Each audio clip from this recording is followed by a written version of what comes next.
मैंने जनरल बाजवा को बहुत दफ़ा ये बात समझाई लेकिन उन्हें ये बात समझ नहीं आती थी।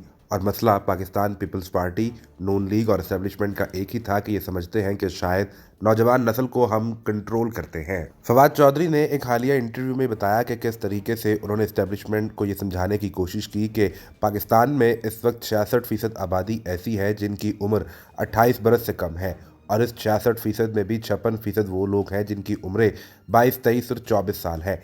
इन लोगों के पास इंटरनेट तक रसाई मौजूद है। ये किसी से डरते नहीं हैं, बल्कि जो बात इनके दिल में आए, जिसको ये ठीक समझते हैं, वही बात करते हैं। हमने किसी को पेड प्रमोशन पर नहीं रखा, बल्कि हर इलाके में ये बच्चे खुद ही काम कर रहे होते हैं। मैंने एस्टेब्लिशमेंट को ये बात समझाई कि इन लोगों को कंट्रोल नहीं किया जा सकता। आप खुद ही बताइए कि इतनी बड़ी आबादी को एक पार्टी या एक शख्स ऊपर बैठकर कैसे कंट्रोल कर सकता है। फवाद चौधरी ने इंटरव्यू देते हुए ये कहा कि मैंने इन्हें ये समझाने की कोशिश की थी कि इस तरह से आप चीज़ों को मैनेज नहीं कर सकते। मैंने जनरल बाजवा को भी ये समझाया कि आप देखिए कि ये ऐसे लोग हैं जो किसी के कंट्रोल में नहीं है।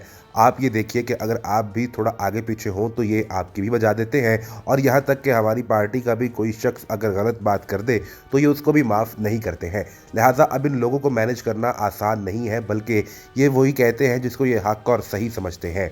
दूसरी जानिब फवाद चौधरी ने इंटरव्यू देते हुए ये भी कहा कि पाकिस्तान के अंदर अब इलेक्टेबल्स की सियासत मुकम्मल तौर पर ख़त्म हो चुकी है। फवाद चौधरी ने इंटरव्यू में कहा कि मेरा ताल्लुक जिस हलके से है ये मुकम्मल तौर पर रूरल हलका है, यानी यहाँ पर गांव के इलाके ज़्यादा है, जहाँ 65 से 70% वोट पहले एक कैंडिडेट का हुआ करता था, जबकि 30-35% वोट यहाँ पार्टी के टिकट का हुआ करता था।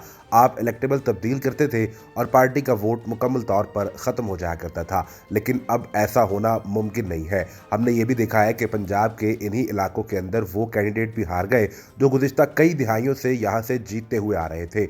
अब ये सियासतदानों को वोट नहीं देते, बल्कि ये अपनी सोच और समझ के मुताबिक जिसको सही समझते हैं, जिस नज़रिए को ठीक समझते हैं, उन्हें वोट देते हैं। पीएमएलएन और पीपल्स पार्टी समेत इस्टेब्लिशमेंट के हलकों को ये बात समझने की ज़रूरत है।